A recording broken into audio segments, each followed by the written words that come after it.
नमस्कार, आप देख रहे हैं मातृभूमि। मैं आपके साथ शोभना यादव। मातृभूमि में आज बात समुंदर के संकट मोचकों की करेंगे। भारत पाकिस्तान सीमा पर सर क्रीक इलाके की सुरक्षा बेहद अहम है।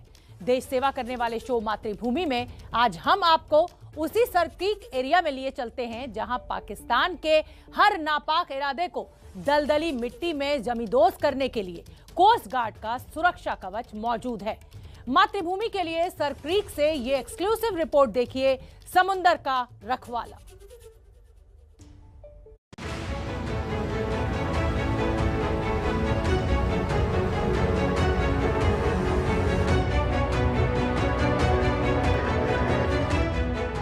देश के दुश्मनों से समंदर की सीमा की रक्षा कैसे होती है, आज आप नीरज राजपूत की इस रिपोर्ट में देखेंगे। नीरज राजपूत गुजरात के समंदर में उस जखाऊ पोर्ट पर पहुंचे हैं जो भारतीय समंदर की सीमा में आखिरी बंदरगाह है। एबीपी न्यूज की टीम इस वक्त पहुंच चुकी है देश के सबसे पश्चिमी पोर्ट यानी बंदरगाह जखाऊ पोर्ट पर, जो कि है रण ऑफ कच्छ में। और यहाँ पर जो रण ऑफ कच्छ यानी कि सर क्रीक का जो एरिया है वो पाकिस्तान से सटी हुई जो IMBL है उससे बेहद करीब है। और यहाँ पर जो सुरक्षा की जाती है वो दरअसल खास तौर के जो क्राफ्ट्स होते हैं, बोट्स होती है, ये एक होवर क्राफ्ट है। ये देखेंगे, ये इसके जरिए की जाती है। और इस वक्त हम उसी होवर क्राफ्ट पर हैं, इंडियन कोस्ट गार्ड यानी भारतीय तटरक्षक बल के। ये खास तौर से इसलिए बनाई गई है क्योंकि ये समंदर में पानी में तो दौड़ सकती है। इसके अलावा जो ये एम्फीबियन चूंकि क्राफ्ट है, बोट है, तो ये जो ज़मीन पर उस पर भी चल सकती है। देखिए, ये एक होवर क्राफ्ट है, बिल्कुल ठीक ऐसी होवर क्राफ्ट पर हम भी यहाँ पर हैं। और हम चलेंगे कि यहाँ से किस तरह से कोस्ट गार्ड जो है इस एरिया की, पाकिस्तान से सटे हुए सर क्रीक की, रण ऑफ कच्छ की सुरक्षा करती है। इस होवर क्राफ्ट में सवार होकर वीडियो रिपोर्टर वेद पांडे के साथ नीरज राजपूत भारतीय नौसेना की पेट्रोलिंग का जायजा लेने जा रहे हैं। इस वक्त हम पाकिस्तान की सीमा से सटे हुए सर क्रीक के एरिया से निकल रहे हैं। सर क्रीक एरिया दरअसल जो समंदर जहाँ पर मिलता है, मेनलैंड से जाके मिलता है, वहाँ पर जगह जगह पर छोटे छोटे आइलैंड्स बन जाते हैं, जो दलदल वाले आइलैंड्स हैं वहाँ से निकल रहे हैं। और वहाँ पर जो आइलैंड्स बन जाते हैं और जंगल भी है वहाँ पर, और ऐसे में बड़ा ये संवेदनशील इलाका हो जाता है। तो क्योंकि पाकिस्तानी सीमा से सटा हुआ है और पाकिस्तान की नज़र इस एरिया पर रहती है, इसलिए इस एरिया की, सर क्रीक एरिया की, जो अरब सागर से मिला हुआ एरिया है, वहाँ पर जो सुरक्षा जो होती है वो बहुत ज़्यादा ज़रूरत पड़ती है। और इसके लिए जो इंडियन कोस्ट गार्ड है, भारतीय तटरक्षक बल है, उसने खास तौर के जो अपनी बोट्स हैं जिनको होवर क्राफ्ट कहा जाता है उसका इस्तेमाल किया जाता है। क्योंकि होवर क्राफ्ट जो हैं वो समंदर में तो चल सकते ही हैं, समंदर में जो सुरक्षा कर सकती है, उसके अलावा इस तरह के आइलैंड्स में, ज़मीन पे भी जाकर वो जो है जा सकते हैं वहाँ पे। और जो नौसैनिक जिनकी जिम्मेदारी है सुरक्षा करना, वो आराम से जा सकते हैं और वहाँ जाकर जो उनको अपनी सिक्योरिटी जो व्यवस्था है यानी सुरक्षा व्यवस्था जो मेंटेन करनी होती है वो जाकर कर सकते हैं। तो इस वक्त एबीपी न्यूज़ की टीम इसी होवर क्राफ्ट में जा रही है सर क्रीक के इसी इलाके में, और देखेंगे कि कोस्ट गार्ड के ऑपरेशंस इन इलाकों में किस तरह से होते हैं। समंदर में सर क्रीक एरिया गुजरात के रण ऑफ कच्छ का हिस्सा है जो कि पाकिस्तान से सटा है। यहाँ नदी का डेल्टा है, ऐसे में दलदल वाले छोटे छोटे द्वीप बन गए हैं और इन्हीं द्वीपों पर सुरक्षा की जिम्मेदारी नौसेना की होती है। होवर क्राफ्ट में 8 से 10 नौसैनिक तैनात हो सकते हैं। इसमें भी किसी एयरक्राफ्ट यानी विमान की तरह एक कॉकपिट होता है। इंडियन कोस्ट गार्ड के पास फिलहाल 18 ऐसी होवर क्राफ्ट हैं। हमने देखा कि किस तरह से समंदर में जो होवर क्राफ्ट है वो दौड़ती है। और उसके अलावा अब हम लोग पहुंच गए सर क्रीक एरिया में, और ये होवर क्राफ्ट के अंदर है। कैमरामैन वेद पांडे दिखा रहे हैं कि ये होवर क्राफ्ट वर्ष 2001 में इंडियन कोस्ट गार्ड को मिली थी। और इसके अंदर देखिए, यहाँ पर जहाँ पर कैप्टन बैठे होते हैं तो वो यहाँ से इसको संचालित कर रहे हैं। और ये एक छोटा सा जैसे कॉकपिट होता है एक विमान का, एयरक्राफ्ट का, ठीक उसी तरह का ये कॉकपिट है जहाँ से ये कैप्टन बैठे हुए हैं और उनके साथ उनके सहायक बैठे हुए हैं। और ये यहाँ पर बैठकर इस होवर क्राफ्ट को यहाँ पर ऑपरेट कर रहे हैं। ये साइड में हम लोग देखेंगे बाईं तरफ, तो ये दलदल वाला एरिया है, सर क्रीक का एरिया है यहाँ पर, जहाँ जंगल भी दिखाई दे रहे हैं। कुछ देर का सफर तय करने के बाद हमारी टीम को लेकर होवरक्राफ्ट के कैप्टन जय ओम मलिक एक टापू पर पहुंचे हैं। तो इस वक्त हम एक होवरक्राफ्ट के जरिए सर क्रीक एरिया में पहुंच चुके हैं।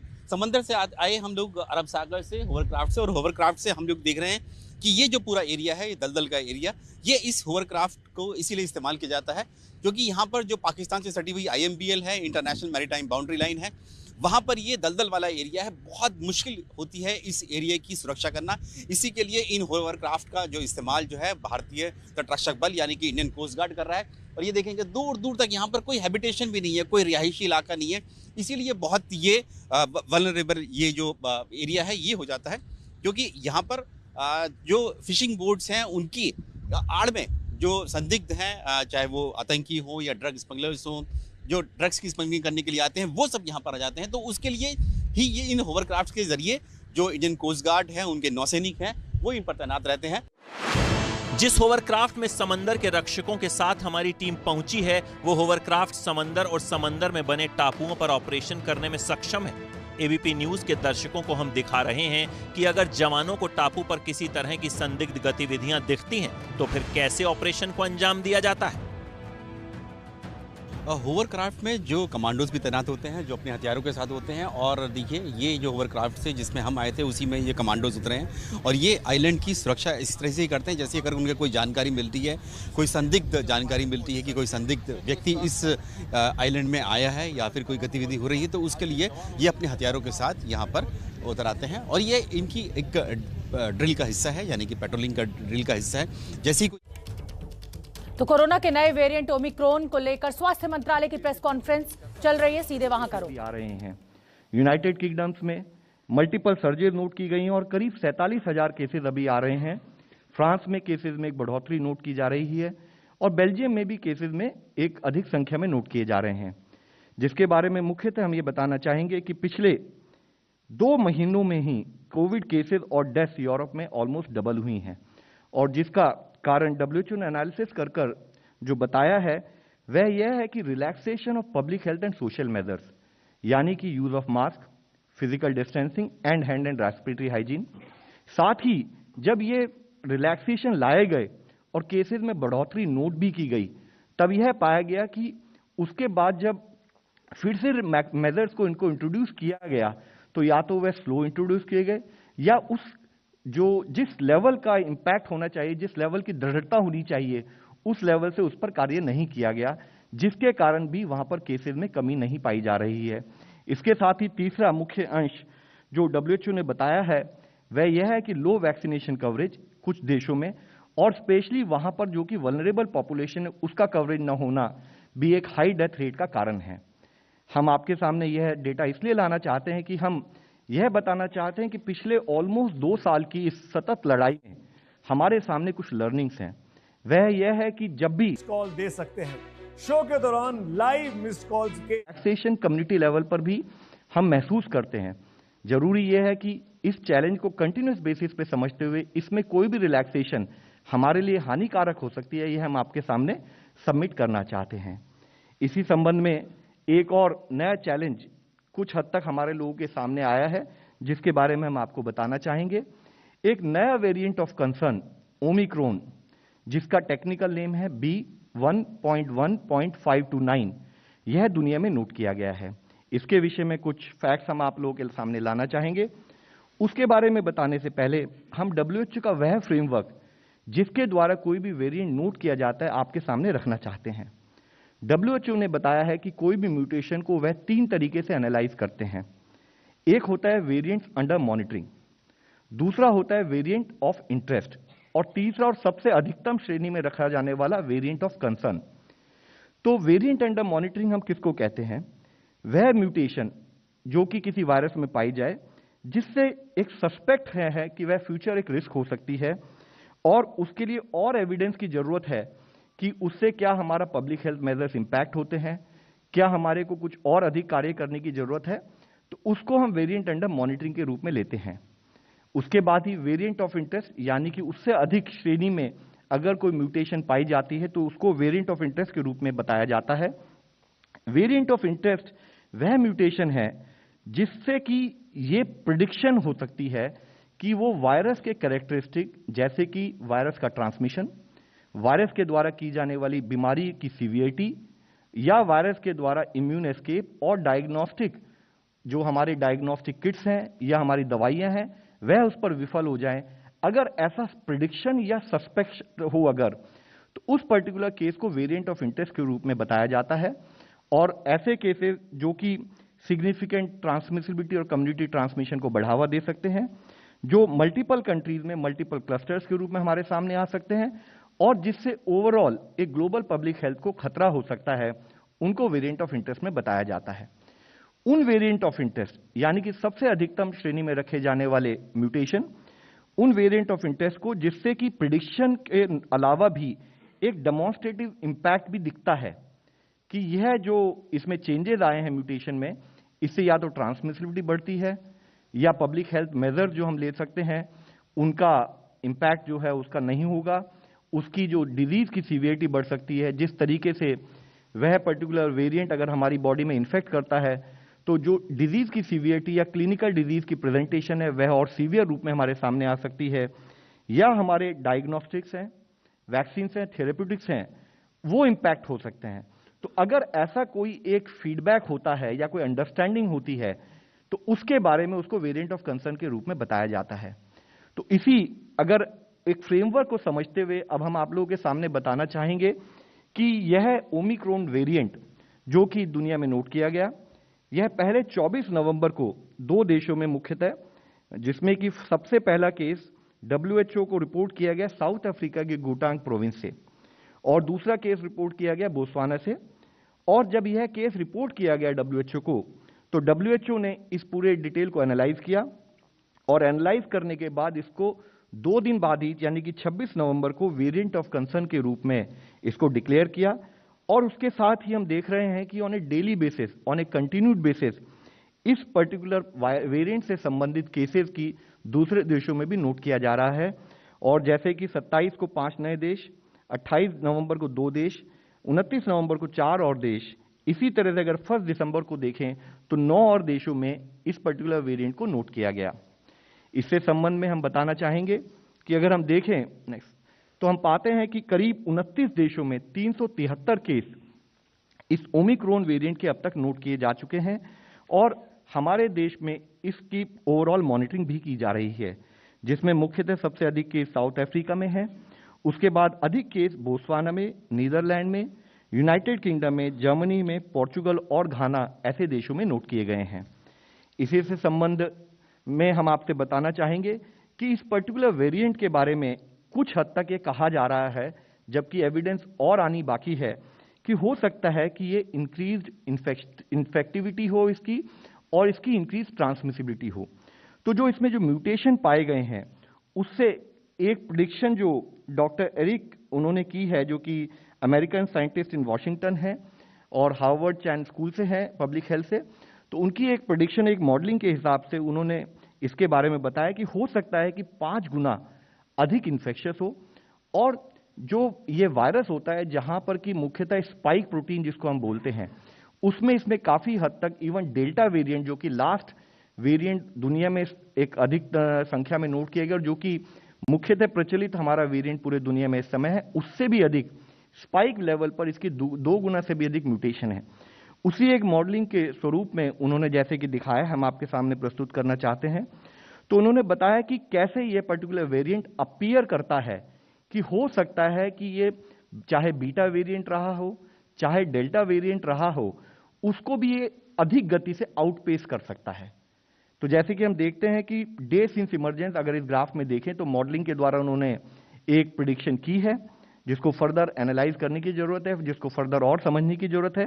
तो हम देखते हैं कि जैसे ये रेड लाइन के द्वारा B1.1.529 यह ओमिक्रॉन वेरिएंट है, इसमें बहुत अधिक गति से, अधिक स्पीड से केसेस ओवरऑल आने शुरू हो जाते हैं विजावी डेल्टा एंड बीटा। बट यह एक मॉडलिंग है, इसको और फर्दर समझने की जरूरत है, इसको और एविडेंस के द्वारा हमें इसको एनालाइज करने की जरूरत है। और इसी से संबंध में हम WHO के जो इनपुट्स हैं इसकी ट्रांसमिसिबिलिटी और सीवियरिटी के बारे में भी आप सबके सामने प्रस्तुत करना चाहते हैं। WHO ने बताया है कि इसमें करीब 45 से 52 के करीब ओवरऑल म्यूटेशन नोट की गई हैं, जिसमें से करीब 26 से 32 म्यूटेशन जो हैं वह स्पाइक प्रोटीन से रिलेटेड हैं। और इसमें से कुछ ऐसी म्यूटेशन है जो अभी भी दुनिया में पाए गए जितने वेरिएंट ऑफ कंसर्न थे उनमें भी पाई गई हैं, अल्फा हो, बीटा हो, गामा हो या डेल्टा हो, तो कुछ वेरिएशंस उसमें भी कॉमन हैं। और WHO की जो हमारे को इंफॉर्मेशन मिली है उसके हिसाब से RT-PCR टेस्ट, इसमें क्योंकि सीक्वेंस कंफर्मेशन में एक एड कर सकता है। इसको एक मार्कर के रूप में भी हम यूज कर सकते हैं and it can be useful in early probable detection of this particular mutation also. साथ ही उन्होंने कहा है कि चांसेस हैं कि यह अधिक ट्रांसमिसिबल हो और इसकी बाइंडिंग एफिनिटी, जो हमारे सेल से बाइंडिंग एफिनिटी है, शायद कुछ अधिक हो, जिससे कि इसको सेल को अटैच होने में एक चांसेस इसके बढ़ जाते हैं। ट्रांसमिशन के बारे में उन्होंने बताया है कि यद्यपि अर्ली डेटा यह बताता है कि इसका ग्रोथ रेट अभी काफी ज्यादा है, लेकिन कितना ट्रांसमिसिबल है इसके लिए और एविडेंस की जरूरत है। यह काफी अर्ली अंडरस्टैंडिंग है और इसको हमें एविडेंस के बेस पर फर्दर समझने की जरूरत है। डिजीज सीवियरिटी के बारे में भी उन्होंने बताया है कि रिपोर्ट अब तक आई है उसमें माइल्ड टू सीवियर केसेस पाए गए हैं, लेकिन जैसे कि कुछ रिपोर्ट्स में कहा गया है कि साउथ अफ्रीका में हॉस्पिटलाइजेशन बढ़ा है, तो उसमें उनका कहना यह है कि यह जरूरी नहीं है कि हॉस्पिटलाइजेशन ओमिक्रॉन की वजह से ही बढ़ा हो। यह भी हो सकता है कि अधिक संख्या में केसेस आने की वजह से भी अधिक संख्या में लोग हॉस्पिटल में जा रहे हों, तो इससे इंक्रीज सीवियरिटी ऑफ केसेस के बारे में अभी कोई क्लैरिटी नहीं है, फर्दर एविडेंस की जरूरत है। तो स्वास्थ्य मंत्रालय की तरफ से बड़ी जानकारी दी जा रही है कि यूरोप के कई बड़े देश इस ओमिक्रॉन वायरस की चपेट में है और जो सबसे बड़ी वजह निकल कर आ रही है वो लोगों का मास्क ना लगाना है। तो सचेत रहिए, ओमिक्रॉन वायरस से, कोरोना से मास्क लगाते रहिए। तो ये बड़ी जानकारी इसमें इसको लेकर दी गई कि वैक्सीन, मास्क और सामाजिक दूरी का ध्यान न रखने की वजह से ये आंकड़े लगातार यूरोपियन देशों में बढ़े हैं। मास्क, कुछ देशों ने आदेश दिया कि मास्क ना लगाया जाए और उसी के चलते ये ओमिक्रॉन वायरस जो है वो इतनी तेजी के साथ फैला है। प्रभावित देशों से आने वालों को 7 दिन क्वारंटीन रहना होगा। नए नियम, नई गाइडलाइंस भारत सरकार के द्वारा लागू कर दी गई हैं। ओमिक्रॉन के 5 गुना ज्यादा संक्रामक होने की आशंका है। माइल्ड से सीवियर इसकी नेचर को देखा गया है। तो ओमिक्रॉन को लेकर भारत बेहद सतर्क। स्वास्थ्य मंत्रालय की प्रेस कॉन्फ्रेंस में ये जानकारी दी गई। बड़ी खबर, देश में ओमिक्रॉन के 2 केसेस मिले हैं। स्वास्थ्य मंत्रालय ने अपनी प्रेस कॉन्फ्रेंस में ये जानकारी दी और स्वास्थ्य मंत्रालय की प्रेस कॉन्फ्रेंस में यह भी बताया गया कि जिस तरीके से मास्क नहीं लगाया गया, उसी को लेकर ये केसेस अचानक इतनी तेजी से बढ़े हैं। वही है और पिछले 24 घंटे के अंदर हमारे देश में 2 ओमिक्रॉन वेरिएंट के केस हमारे इस नेटवर्क के द्वारा डिटेक्ट किए गए कर्नाटका में, जिसकी रिपोर्ट कल रात काफी लेट आई थी, जिसको हम आपके सामने रखना चाहेंगे। और वह जो 2 केस हैं उनके बारे में हम बताना चाहेंगे कि उसमें से एक केस 66 साल के एक मेल हैं, दूसरा केस 46 साल के एक मेल हैं। और जैसे कि हमारा प्रोटोकॉल है, ना कि हमारे इंसाकॉग नेटवर्क ने उसको समय पर डिटेक्ट किया, बल्कि as a protocol, as a practice जो हमारी कॉन्टैक्ट ट्रेसिंग की पद्धति भी शुरू हुई है और जितने उनके प्राइमरी कॉन्टैक्ट्स हैं और जितने सेकेंडरी कॉन्टैक्ट हैं उन सबको ट्रेस कर लिया गया है और उन सबकी टेस्टिंग करके उनको एज पर प्रोटोकॉल हम कोऑर्डिनेट कर रहे हैं। आज हम आपसे एक रिक्वेस्ट करना चाहेंगे, माननीय प्रधानमंत्री जी ने Awareness is absolutely essential. COVID appropriate behavior is required. Use of masks, hand hygiene, and not going to and not organizing mass gatherings will help breaking the chain of transmission of Omicron. That is the first point. The second point I would like to emphasize is that increased vaccine uptake is the need of the hour. So do not, and I emphasize, do not delay in getting fully vaccinated. Most important, both doses of vaccine must be ensured for everyone. Thank you. Thank you, sir. Dr. Paul. Thank you. तो स्वास्थ्य मंत्रालय की press conference में यही कहा गया है कि अगर वैक्सीन की सेकंड डोज आपकी ड्यू है तो उसको फौरन लगवाएं, उसमें डिले नहीं होना चाहिए। कोविड अप्रोप्रिएट बिहेवियर यानी मास्क लगाइए, सोशल डिस्टेंसिंग का पालन कीजिए, ये जरूरत है वक्त की। ओमिक्रॉन वायरस के 2 केसेस भारत में डिटेक्ट हुए हैं। 125 करोड़ वैक्सीन की डोजेज आज पूरी हो गई हैं, लग गई हैं इस देश में, और इसके साथ साथ 84% अडल्ट पॉपुलेशन में 84% का कवरेज सिंगल फर्स्ट डोज का हुआ है और 49% वयस्क पॉपुलेशन जो है, जनसंख्या जो है हमारे देश में वो 2 डोज से कवर हो गई है. This is a very very significant milestone and we celebrate that and we look forward to completing the unfinished task. We were also very proud to state that हर घर दस्तक कार्यक्रम के अंतर्गत हमने पाया है कि हमें इतनी मेहनत जब करते हैं तो रिजल्ट भी मिलते हैं, साथ भी मिलता है. और जैसे हम देख रहे हैं कि सिंगल डोज में 6% की क्लियर बढ़ोतरी का अपटिक हुआ है और दूसरी डोज में 12%, जो कि एक हमारा सबका कंसर्न रहा था, उसमें भी बढ़ोतरी हुई है. फिर मोमेंटम और बढ़ा है. और जैसे कि माय डिस्टिंग्विश्ड कलीग्स ने हाईलाइट किया है कि वैक्सीन लगना हमारी बहुत इंपॉर्टेंट ढाल है, हमारी बहुत बड़ी प्रोटेक्शन है इस वेरिएंट के लिए, डेल्टा वेरिएंट के लिए, सब वेरिएंट्स के लिए. तो उस तरफ जो हम आगे बढ़ रहे हैं उसमें और भी गति आए.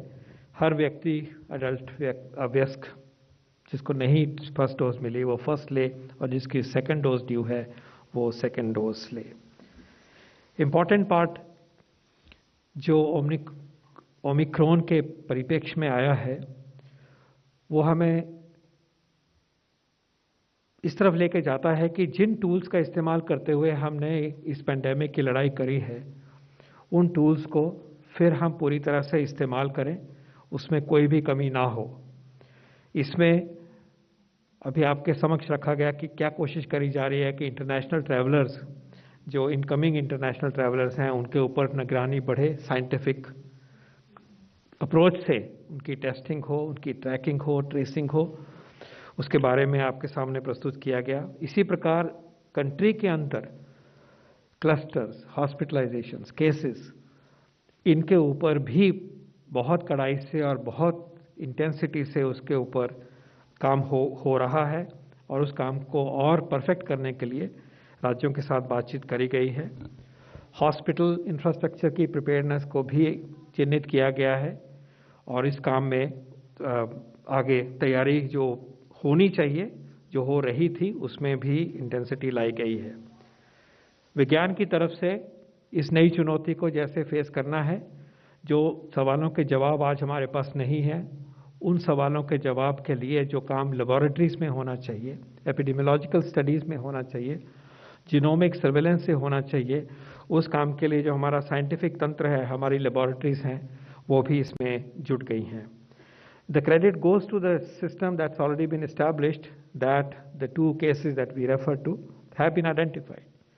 It demonstrates that systems are there and systems are responding, and of course, as the situation unfolds, we will be informing you. Emphasis on vaccine, emphasis on universal vaccine, which is this mask. किसी भी variant को ultimately body में अंदर आना है तो ये mask हमें प्रोटेक्ट करेगा. ये एक यूनिवर्सल वैक्सीन है और इस वैक्सीन को अपनाना हमारे लिए और भी लाजमी हो गया है. हमारे देश ने इसको कभी हटाया नहीं, कम नहीं किया. इसके ऊपर एम्फेसिस हमेशा रहा है और हमने देखा अभी कि जिन देशों ने इसके बारे में अपने आप को लाइटली लिया, वो वहाँ पे मुश्किल हुई और वो इस पे वापस आ रहे हैं, ऑफिशियली भी वापस आ रहे हैं. जो एम्फेसिस वो नहीं दे रही थी वो समाज, उन्होंने इसको रियलाइज़ किया है. तो हम फिर याद दिलाना चाहेंगे कि मास्क बहुत ही ज़रूरी है, बहुत ही ज़रूरी है. उसी प्रकार मास्क को अपनाइए जैसे कि हमने ज़्यादा इंटेंसिटी वाली पेंडेमिक सिचुएशन थी उसमें हम करते थे. क्राउड्स को अवॉइड करना है और हवादार माहौल में बैठना है, ये बहुत ज़रूरी है. वेंटिलेटेड प्लेसेस में रहना है.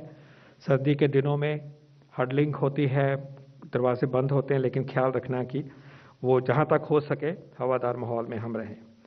ओमिक्रॉन के चैलेंज के आने के बाद इस लड़ाई में भय नहीं, जिम्मेवारी, not fear but responsibility is the mantra that we will take forward.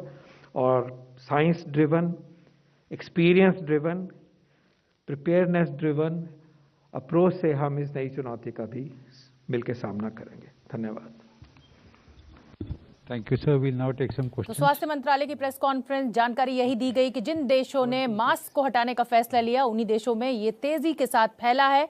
तो सोशल डिस्टेंसिंग का पालन कीजिए, मास्क लगाइए, वैक्सीन की दोनों डोजेस लगवाइए, यही एक सबसे बड़ा बचाव है। और मास्क को यूनिवर्सल वैक्सीन भी बताया गया स्वास्थ्य मंत्रालय के द्वारा, क्योंकि शरीर में जाने से इस वायरस को रोका जा सकता है, तो वो सिर्फ और सिर्फ मास्क लगाकर रोका जा सकता है। तो दुनिया के 29 देशों में ओमिक्रॉन के 300 से ज्यादा मामले सामने आ चुके हैं। ये गंभीर खतरा है दुनिया के लिए। एक बार फिर सतर्क रहिए, सजग रहिए और जो भी बिहेवियर है कोरोना को लेकर उसको अपनाइए। एक पुरुष जिसकी आयु 66 वर्ष है और एक 46 वर्ष के शख्स को ओमिक्रॉन वायरस डिटेक्ट हुआ है। कॉन्ट्रैक्ट ट्रेसिंग कर पहचान की कोशिश की जा रही है। दोनों ही मरीजों को आइसोलेशन में रखा गया है। बस सतर्क रहें। जिन लोगों ने वैक्सीन नहीं लगवाई है वो वैक्सीन की दोनों डोज तुरंत लगवाएं। तो ओमिक्रॉन, जो कि कर्नाटक में 2 मरीज आइडेंटिफाई हुए हैं, स्वास्थ्य मंत्रालय ने आगाह किया है। तो ध्यान रखिए, सचेत रहिए।